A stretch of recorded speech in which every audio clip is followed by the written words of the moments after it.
Dakika 90 za mchezo wa 32 bora michuano ya Vunja Bei Cup 2025 umekamilika hapa uwanja wa Mlandege ama shule ya msingi Mlandege.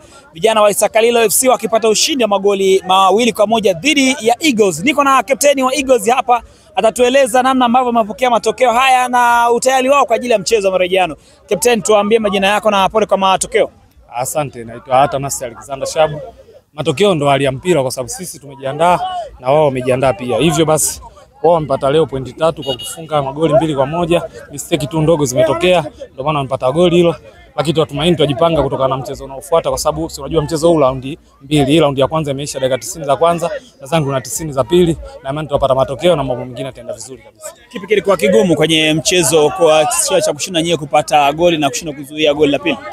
Issue inayokuja ni kwamba sisi tunakuwa tumejiandaa na wao wamejiandaa pia. Kwa hiyo lazima umheshimu mpinzani. Ikitokea imepata matokeo unashukuru kwa sababu tumemaliza mchezo salama na ina imani tutajipanga kutokana na mchezo unaofuata na sisi tutapata matokeo na flight ndio upande wetu.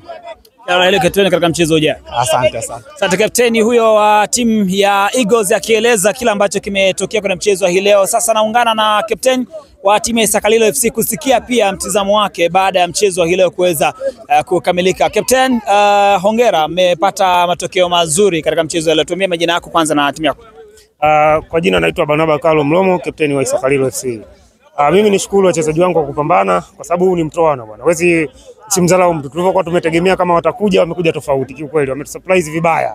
Lakini hii ndo ligi, ndo utamu wa ligi. Unemdhania ndo anakuja kufanya vibaya. Ugumu sana ulikuwa kwenye eneo gani hasa kwa ninyi wachezaji mlikuwa ndani na kwenye yale maelekezo ya mwalimu? Binafsi niwapongeze wao kwa sababu wao walikuja na mfumo wao. Wacha wacheze ili sisi wakifika eneo fulani ndo wasema ambao sisi wanatukaba. Niwapongeze, wamecheza vizuri. Lakini niwapongeza wachezaji wangu kwa kucheza vizuri zaidi kupata matokeo. Isakalilo unatarajia kuiona timu 16 bora. Unawaahidi nini kuelekea mchezo wa marejeano? Isakalilo mtu kwao rudisha furaha nyumbani. Hiyo kauli inatosha sana hiyo. Shukrani kapteni huyo wa timu ya Isakalilo akieleza kila ambacho kimetokea katika mchezo leo. Mchezo wa marejeano ndio utakwenda kuamua nani ambaye anakwenda hatua ya finali ya michuano hii.